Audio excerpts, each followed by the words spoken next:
Good morning and welcome back to the channel. Today we're in the kitchen making an all-time southern favorite, apple cobbler. So today we're going to be making a very simple recipe that anyone can make at home. So sit back, hit that subscribe button and enjoy the video. Alright guys, so on the counter today we have 8 Fuji apples. We got white sugar, brown sugar, AP flour, baking powder, salt, a touch of cinnamon, a little bit of butter, and we got some milk in the refrigerator. So that's really all we're going to need today. So let's get going. The first thing I'm going to do is get these apples peeled and sliced thinly with a little bit of butter and a little bit of the brown sugar. And we're going to go into this pot and cover them on the stovetop and let them cook down and make a nice sticky filling with a little bit of the lemon juice in there. And then we're going to come back and make the dough for the top of the cobbler.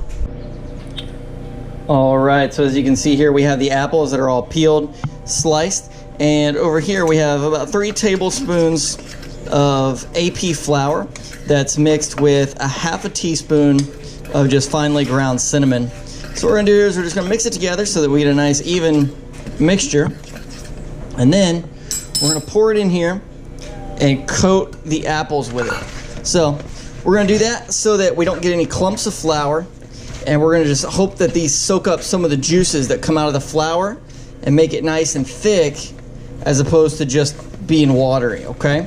So now that that's nice and coated, we're going to put them straight into this pot on the stove and get them cooking down. As you can see here, our pot's nice and full, so we're going to get a lot of steam going. If there's any excess flour here, we're just going to take the extra apples and rub it down.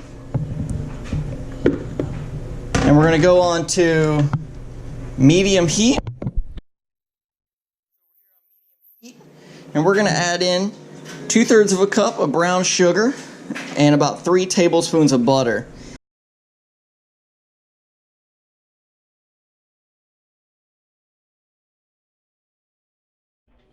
So we've got the lid on it to keep any moisture that we get going in there. And here is just a lemon.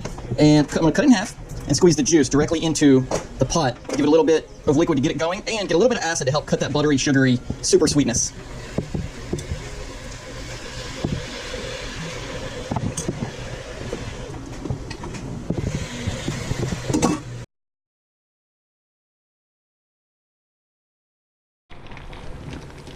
Alright, so we're back. It's been about 20 minutes with it cooking on the stovetop, and as you can see, we've produced a lot of liquid here that's come out of the apples. Very sugary, and as you can see here, the brown sugar has mixed with the flour and butter and spices that we had there, the cinnamon, and it's all cooked together. The apples are starting to soften up. As you can see, they're starting to be flexible and stuff, which is exactly what we're looking for. So we're going to go ahead and kill the heat to this, and while it's waiting here, we're going to go ahead and make the cobbler batter itself. So this is a really, really simple recipe that my mom taught me when I was just a kid. Very simple. And what we're going to do here is we're actually going to mix 1 cup of sugar, granulated white sugar, 1 cup of flour, and we're going to put 1.5 teaspoons of baking powder in that, and just a pinch of salt, and we're going to whisk that together. Whisk this together so that we're adding the milk to one smooth incorporated product. Alright, so here we go. We're going to pour in the cup of milk, and we're going to whisk it together until it makes a batter.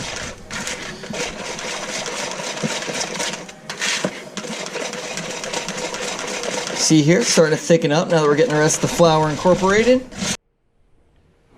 Okay, so we have a pan here. It's just a 9x13 pan, and we're going to take a slotted spoon just to avoid getting quite all of the liquid out of here.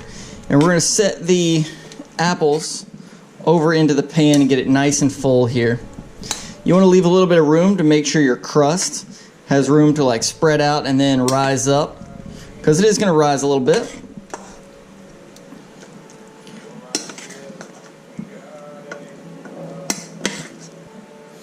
Okay, we're going to add just a touch of this liquid back over, just to make sure we're nice and nice and full there. All right, and then we're gonna set it aside. All right, so we whisked our batter smooth, but it's been a couple minutes while the oven's heating up. So we're gonna go ahead and just make sure it's smooth again. Just whisk it back together, make sure it's still nice and even. And we're just gonna pour it on here, enough to coat. We don't need a whole lot, because as you know, this has a leavener in it, so it will expand. We just need to make sure we cover.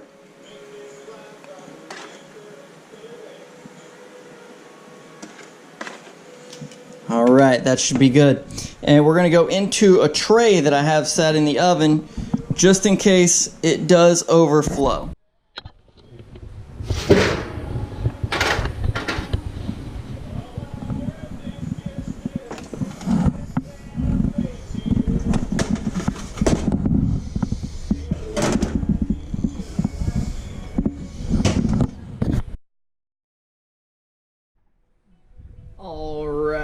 We are back, and we actually let this go just a little bit longer than we originally intended, just so that we make sure it gets nice and firm, crispy, and gets just a little bit of color on it.